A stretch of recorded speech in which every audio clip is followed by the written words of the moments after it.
SIR নিয়ে এখন রাজ্য রাজনীতির পারদ তুঙ্গে। এসআইআর নিয়ে হয়রানির শিকার এখন নিত্যদিনের ঘটনা হয়ে দাঁড়িয়েছে নাগরাকাটা বিডিও অফিসে। নাগরাকাটা বিডিও অফিসে গিয়ে দেখা গেল এক আদিবাসী মহিলার একটি পা নেই। সে কোনোভাবে একটি লাঠির সাহায্যে খুঁড়িয়ে খুঁড়িয়ে হেঁটে বিডিও অফিসে যেতে দেখা গিয়েছে। অনেক আদিবাসী বৃদ্ধ বৃদ্ধাকেও হতাশ হয়ে বিডিও অফিস চত্বরে বসে থাকতে দেখা গিয়েছে। অনেক মহিলাকে দেখা গিয়েছে দুধের শিশুকে কোলে নিয়ে হাজির হয়েছে হিয়ারিংয়ে।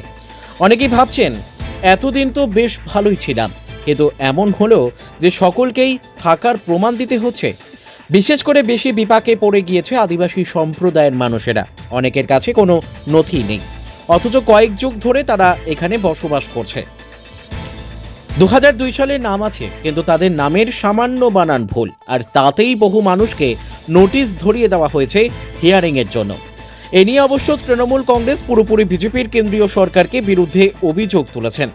তারা জানিয়েছেন যেভাবে মানুষকে সামান্য ভুলের জন্য হয়রানি করা হচ্ছে, মানুষ এবারে তার জবাব ভোটে দেবে। তবে বিজেপি নেতারা জানিয়েছেন এসআইআর বিজেপি করেনি, নির্বাচন কমিশন করেছে। তবে বিজেপি নেতারা প্রশাসনের কাছে আর্জি জানিয়েছেন যাদের সামান্য ভুল রয়েছে তাদের যেন ছাড় দেওয়া হয়। नाम क्या है दीदी? हाँ? घर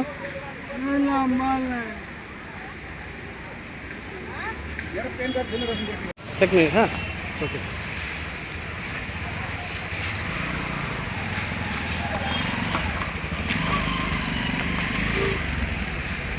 दीदी आपका नाम क्या है? आप किस लिए वीडियो ऑफिस में आया है? हियरिंग के लिए। क्या हुआ आपका, क्या समस्या हुआ? बुलाया था। हाँ ये लोग बुलाया था। तो आप तो हैंडीकैप है, तो आपको बुला लिया। आज ही हियरिंग है, आज डेट है। क्या प्रॉब्लम क्या है आपका, किस कारण से हियरिंग? एज ज्यादा है हाँ इसमें और नाम मिस्टेक है। है नाम मिस्टेक है। नाम मिस्टेक है। तो क्या बोला, जो डॉक्यूमेंट्स दिखाने के लिए बोला है? डॉक्यूमेंट्स मिला आपको? मिला है, अभी जमा करेंगे। जमा करेंगे। आपका नाम क्या है? सुशीला राम, घर? गरसमोट। প্রচুর ভিড় বিডিও অফিস চত্বরে, কি বলবেন? দেখছেন আপনার সকাল থেকে মানে খুব খারাপ লাগছে। আপনাদের মাধ্যমে মেসেজ দিতে চাই, আজকে বিজেপি গভর্নমেন্ট রোহিঙ্গা বাংলাদেশিকে দেশ থেকে সরানোর জন্য এসআর করেছে, খুব ভালো কথা, আমরা সাপোর্ট করছি।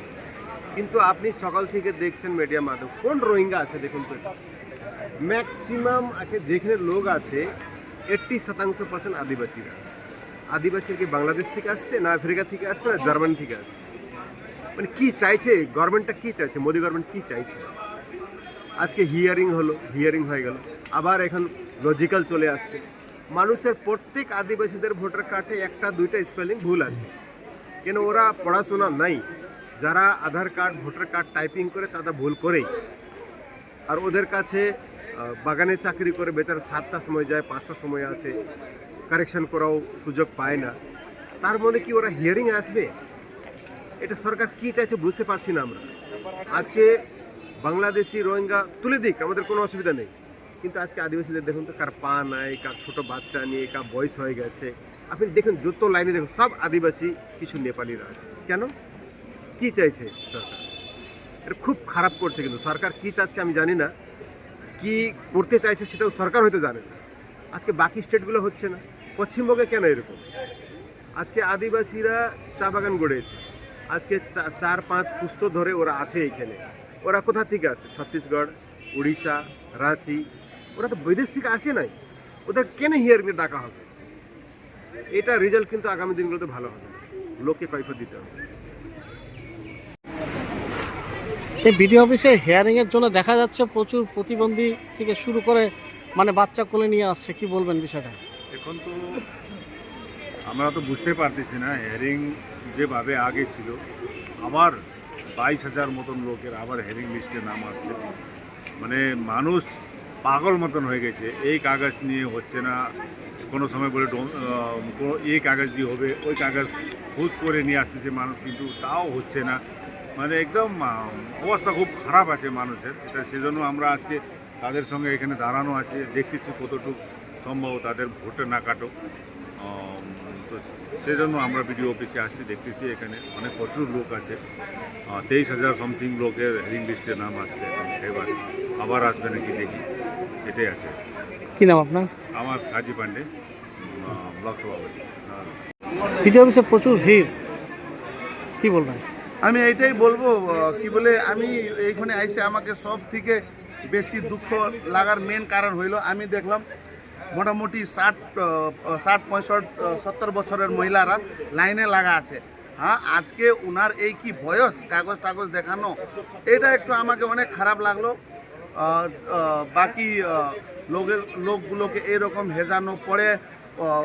প্রথমে ওরা কি বললো যে 2002-তে যারা ভোট দিয়েছে ওদেরকে কোনো নথি, কোনো কাগজ কিছু দিতে হবে না, কিন্তু আজকে পর নোটিশ নোটিফিকেশান ওরা নিজের রুলসগুলো নিজে চেঞ্জ করতেছে। এই সব লোকগুলোকে হেজানো, এটা আমাকে একদমই খারাপ লাগলো। আমি পুরো আমার টিম সঙ্গে আমরা এখানে বসে আছি, যাদেরকে যারা নথি লাগছে, যা কিছু লাগছে, যাদেরকে জেরক্স আমরা সব কিছু করে দিচ্ছি ওদেরকে, যাতে ওদেরকে কাগজ দেখানোর সুবিধা হোক।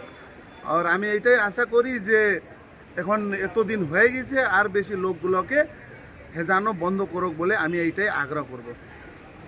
মুহূর্তে এসআইআর সকলকে জনসাধারণকে জানাতে চাই আমি, SIR election commission of India দ্বারা পরিচালিত হয়, আর হয়েছে এবার 2025 হয়েছে, আগামীতে আরও হবে 2040-45।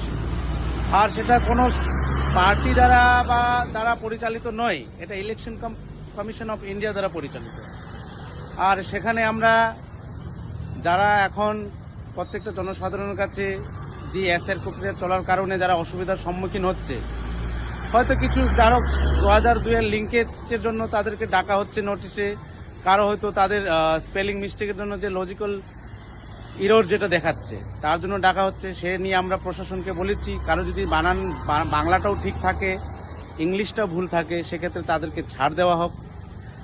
আর এই মুহূর্তে সবচেয়ে বড় কথা, আমরাও আমাদের পক্ষ থেকে একটা সহায়তা কেন্দ্র এখানে রয়েছে। আমরা প্রত্যেক কোনো জাতি, ধর্ম, বর্ণ, কোনো দল না দেখে আমরা সকলের জন্য সহায়তা করছি। তাদের ফর্ম ফিল আপ থেকে শুরু করে, তাদের নোটিশ লেখা থেকে শুরু করে, তাদেরকে সাদা কাগজ দেওয়া থেকে শুরু করে, জলের ব্যবস্থা থেকে করে সকলকে আমরা সহায়তা করছি। কারণ এটা ভারতীয় জনতা পার্টির পক্ষ হইতে কোনো এসআইআর প্রক্রিয়া চালানো হয়নি, এটা সম্পূর্ণ ইলেকশন কমিশন অফ ইন্ডিয়ার পরিচালিত একটি এসআইআর প্রক্রিয়া। আর সেটা হচ্ছে ভোটার লিস্ট সংশোধনের কাজ। আর তার জন্য আমি সকল জনসাধারণকে জানাতে চাই যে এই মুহূর্তে পশ্চিমবঙ্গে যে এসআইআর প্রক্রিয়া চলছে, হয়তো একটু অসুবিধার সম্মুখীন হতে হচ্ছে। আমরাও পার্টির পক্ষ থেকে আমরাও প্রশাসনকে বলেছি যে আপনারা ছোট ছোট মাইনর মিস্টেকগুলোকে অন্তত তাদেরকে ছাড় দেওয়া হোক। আর যারা অনেক দূর দূর থেকে আসছে তাদেরকে একবারেই রেহাই দেওয়া হোক। এবং আমি সকল সাধারণকে জানাতে চাই যে কারোর নাম এখানে বাদ যাবে না। ভারতবর্ষের যারা এখানে আছেন সকলেরই নাম থাকবে এখানে, কারোর নাম বাদ যাবে না। তাই আমি সকলকে বলবো এই এসআইআর প্রক্রিয়াতে আতঙ্কিত হওয়ার দরকার নেই। আর এটা ইলেকশন কমিশন দ্বারা পরিচালিত একটি প্রক্রিয়া এবং সেটা কোনো পার্টি দ্বারা পরিচালিত নেই। আমি প্রশাসনকেও বলবো একটু যাদের মাইনর মিস্টেক রয়েছে, লজিক্যাল মিস্টেক, তাদেরকে একটু ছাড় দেওয়া হোক। ধন্যবাদ। ভিডিও অফিস চত্বরে প্রচুর ভিড় এবং দেখা যাচ্ছে যে সাধারণ বয়স্ক থেকে বাচ্চা থেকে শুরু করে সবাই এসছে, এমনকি হ্যান্ডিক্যাপ তারাও এসছে। এবং তৃণমূল এটা নিয়ে অভিযোগ করছে যে ছোট ছোট ভুল, যেগুলো কথা ছিল আগে যে যাদের 2002 লিস্টে নাম থাকবে তাদের কিছু লাগবে না, কিন্তু পরবর্তীতে দেখা যাচ্ছে যে সকলকেই ডাকা হচ্ছে ছোট ভুলের জন্য। এটা বিজেপি সরকারের উপরেই আঙুল দিচ্ছে তৃণমূল। কী বলবো?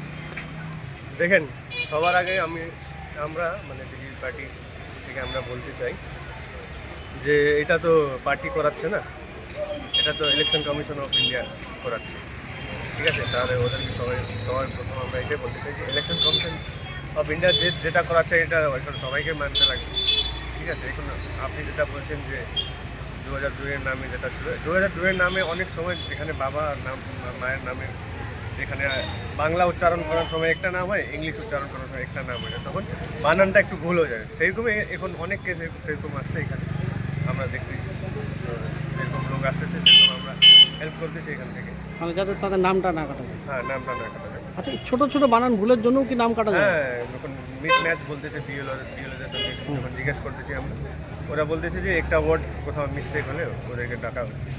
তো এখন ডাকা হচ্ছে, ওটা করতে লাগবে। এখন কারেকশন না করলে ফিউচারে আরও প্রবলেম হতে লাগবে।